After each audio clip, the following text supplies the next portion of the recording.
Bad boys, what you gonna do? What you gonna do when they come for you? When you were 8 and you had bad traits. Mas berapa kalian? 11 Pak.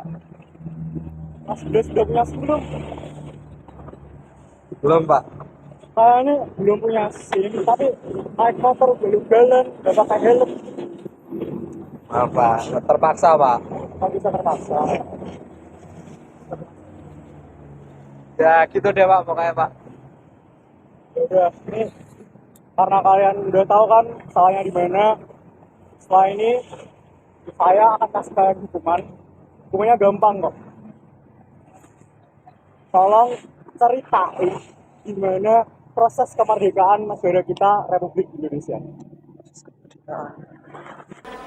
Pada tanggal 6 dan 9 Agustus 1945, kota Hiroshima dan Nagasaki dijatuhi bom atom oleh sekutu. Kejadian ini memberikan dampak yang sangat menyakitkan bagi rakyat Jepang. Berita tentang kekalahan tersebut sangat dirahasiakan oleh Jepang. Bahkan semua stasiun radio disegel oleh Jepang. Tetapi tokoh golongan muda yaitu Sultan Syahrir, Wikana, Darwis, dan Hairul Saleh mendengar kabar ini melalui radio BBC. Polishing my nails, I'm stepping out, my dear, to breathe an atmosphere that simply reeks with class. Surrender of the Japanese. Believe me, ladies and gentlemen, it's a terrific sight as we stand here and see an ocean of people. The white hats of sailors standing out predominantly in the sea of heads that we can see both to our right and to our left. Bagaimana Ibu? Tentara Jepang telah menyerah kepada sekutu. Oleh karena itu terjadi kekosongan kekuasaan. Maka dari itu kita akan mendesak golongan tua, terutama Bung Karno, untuk memproklamasikan kemerdekaan Indonesia. Betul sekali. Tapi jangan sampai proklamasi Indonesia diproklamasikan oleh PPKI. Mengapa kau berpikir demikian, Bung? Karena PPKI adalah badan-bentukan Jepang. Tentunya kita juga tidak ingin ada percampuran tangan Jepang dalam proklamasi kemerdekaan Indonesia ini. Lalu, siapa yang berhak memproklamasikan kemerdekaan? Bung Karno sebagai pimpinan rakyat atas nama rakyat dan disiarkan melalui radio.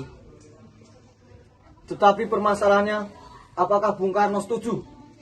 Sedangkan beliau merupakan ketua PPKI. Kalau beliau menginginkan teks proklamasi dibuat oleh PPKI, kita paksa saja dia. Kalau perlu apa? Kita harus berbicara dengan beliau baik-baik, wis. Betul, kekerasan bukan penyelesaian yang tepat. Bagaimana saat Bung Karno pulang dari darat, kita segera menemuinya? Setuju.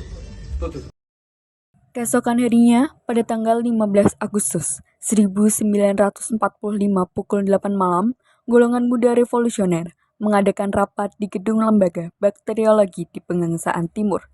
Dan mereka tetap berpendirian bahwa kemerdekaan adalah hak dan urusan rakyat Indonesia sendiri. Hasil keputusan rapat tersebut disampaikan oleh Wikana, Hairul Saleh, Sukarni, dan Darwis kepada Bung Karno. Di kediaman Bung Karno pula terdapat Bung Hatta, Ahmad Subarjo, Jojo Pranoto, dan Iwa Kusuma Sumantri.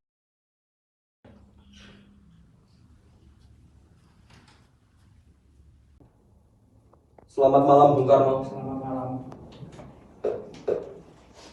Ada maksud apa kalian datang kemari?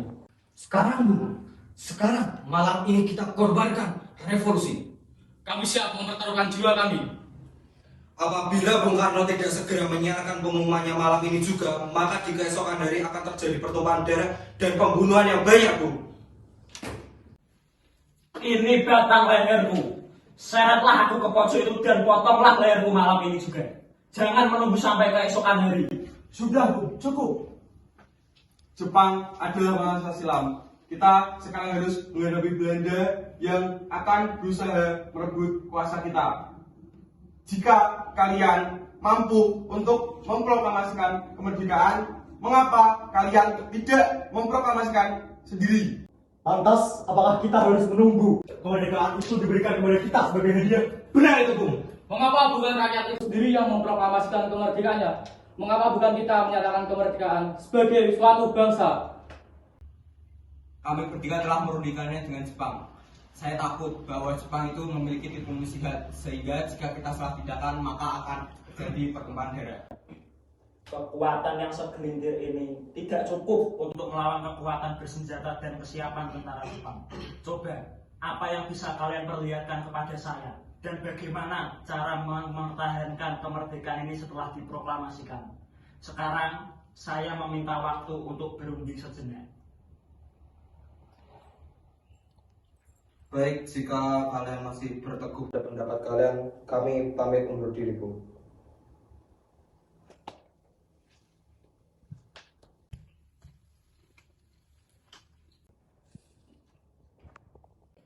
Bagaimana ini para pemuda menuntut untuk segera memproklamasikan kemerdekaan? Kita tidak boleh gegabah, Bung. Kita semua juga butuh mempersiapkan ini secara matang, supaya tidak terjadi hal-hal yang tidak diinginkan. Saya setuju. Menurut saya yang terpenting saat ini ialah menghadapi sekutu yang akan kembali menguasai negeri kita. Selain itu, masalah tentang kemerdekaan dapat dibahas lebih lanjut dalam sidang PPKI 18 Agustus mendatang. Lalu, bagaimana dengan pendapat dulur muda? Apa kita biarkan saja? Ya, lagi pula mereka masih muda, pemikirannya terlalu pendek. Kita harus melihat ke depan, mempersiapkannya agar matang. Kalau tidak, bagaimana bangsa kita ke depannya? Baiklah, Bu. Kalau begitu, kita semua sudah sepakat. Setelah mengetahui pendirian golongan tua, pada pukul 12 malam golongan muda melakukan rapat di asrama Baperpi, Jalan Cikini, 71. Dalam rapat itu, diputuskan untuk mengungsikan Soekarno dan Hatta ke Rengas Dengklok yang bertujuan agar Insinyur Soekarno dan Dr. Andes Muhammad Hatta tidak terpengaruh oleh Jepang.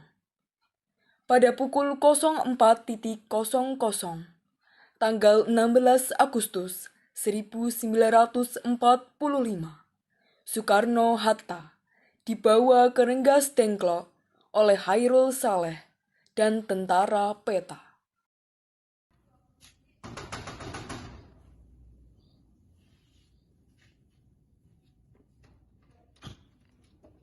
Ada apa gerangan subuh-subuh begini ke rumah saya? Bung, malam ini juga kita harus ke Rengas Dengklok sekarang juga. Apa yang kalian lakukan? Sungguh tidak beradab. Maafkan kami, Bung. Ini demi kemerdekaan Indonesia.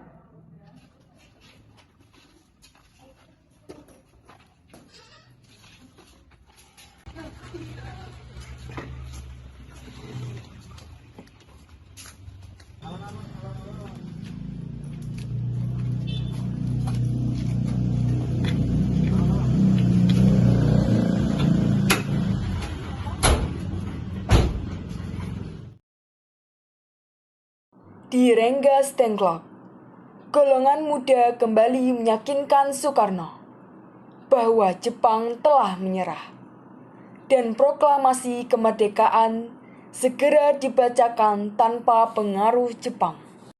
Pada pukul 17.30 sore, Ahmad Suberjo dan Wikana yang dikawal oleh PETA telah tiba di Rengas Dengklok untuk menjemput Soekarno dan Hatta. Semua golongan, baik tua maupun muda, kembali ke Jakarta untuk membahas rencana proklamasi kemerdekaan tanggal 17 Agustus 1945.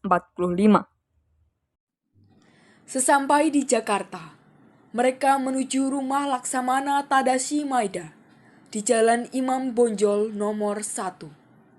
Di ruang makan rumah Laksamana Maeda itu, dirumuskan teks proklamasi kemerdekaan.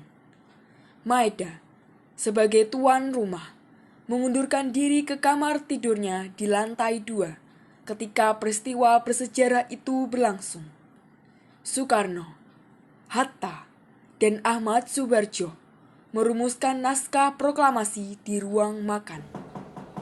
Masuk, Bu. Bung, silahkan pakai rumah saya saja, Bung. Akan kujamin keamanan kalian di sini. Terima kasih. Ruangan mana yang bisa kami pakai? Kalian bisa pakai serambi depan dan ruang makan di rumah saya. Silahkan.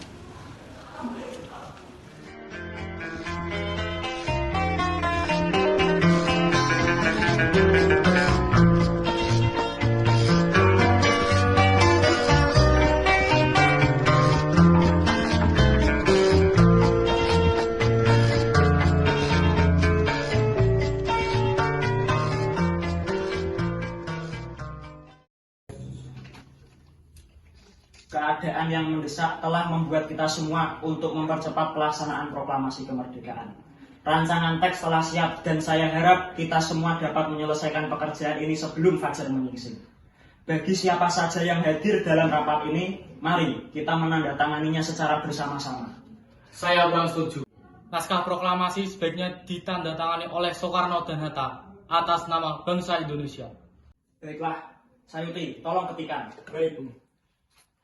Saya akan menyuruh Fatmawati untuk menjahit bendera merah putih. Tolong siapkan tiangnya. Baik, Bu. Tapi di mana kita akan melaksanakannya? Di rumah Bung Karno. Setuju.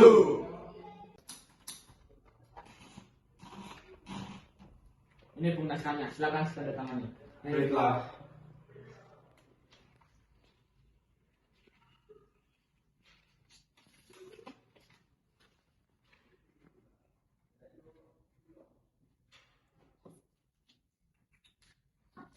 Dia, tolong perbanyak naskah ini dan sebarkan ke seluruh Indonesia. Siap, Bu.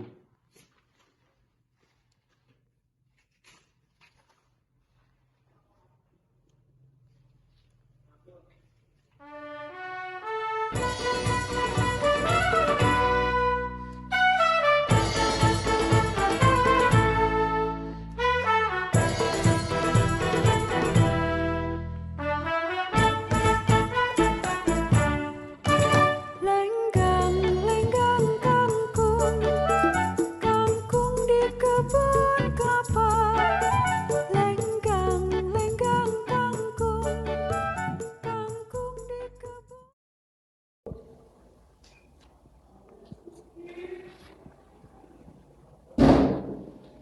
Alhamdulillah, semua telah berjalan dengan lancar.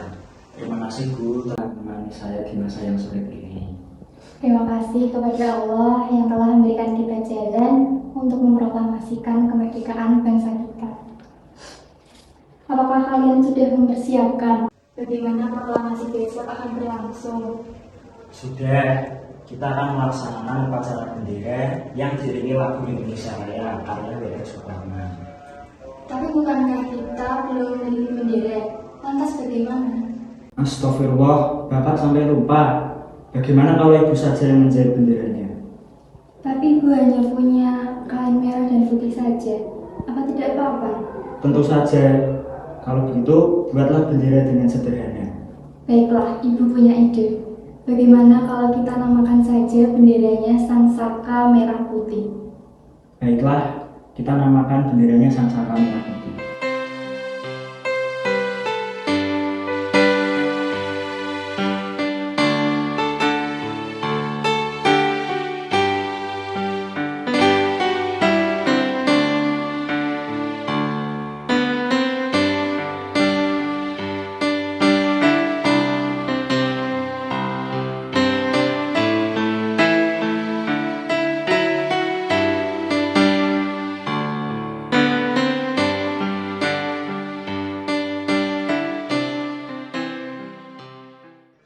Pembacaan naskah proklamasi dibacakan di Jalan Pegangsaan Timur nomor 56 pada pukul 10 pagi. Para undangan dan warga Jakarta pun berbondong-bondong menuju kediaman Bung Karno tersebut. Bung Karno lalu menyampaikan pidatonya sebelum membacakan naskah proklamasi.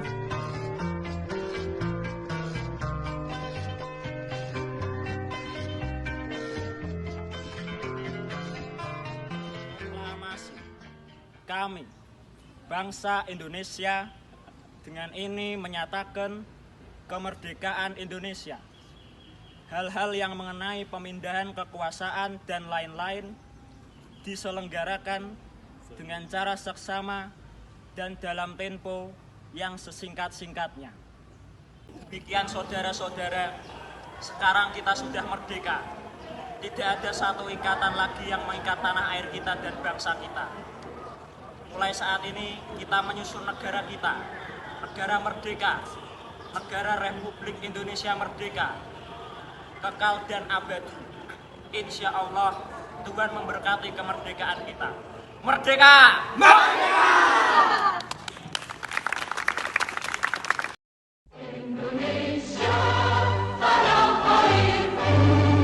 Tanah tumpah darah.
Peristiwa yang sangat bersejarah bagi bangsa Indonesia ini berlangsung sekitar 1 jam. Meski sederhana, namun upacara itu dilakukan dengan hikmat. Indonesia merdeka. Bangsa baru telah lahir. Halo guys, jadi kami di episode 1 akan mengerjakan teks video proklamasi. Assalamualaikum, Besti. Lah. Loh, kayak baik aja lu jadi orang nangis. Halo para rakyat. Sorry, aku sih rakyat high class. Rakyat. Hah? Malah ngereok. Jepang adalah masa silam. Kita sekarang harus memperbaiki kematian dan pembunuhan yang banyak. Ini batang leherku. Seretlah aku ke pojok itu dan potonglah leherku malam itu juga. Tidak usah menunggu sampai sore. Jepang adalah masa silam. Kita sekarang harus Proklamasi. Kami. Pak Hatta. Ayo, Pak Hatta nih joget-joget. Astagfirullah.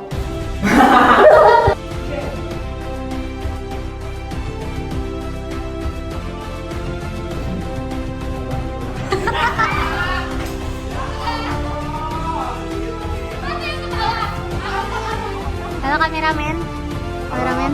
Sibuk sekali guys. Memori auto penuh.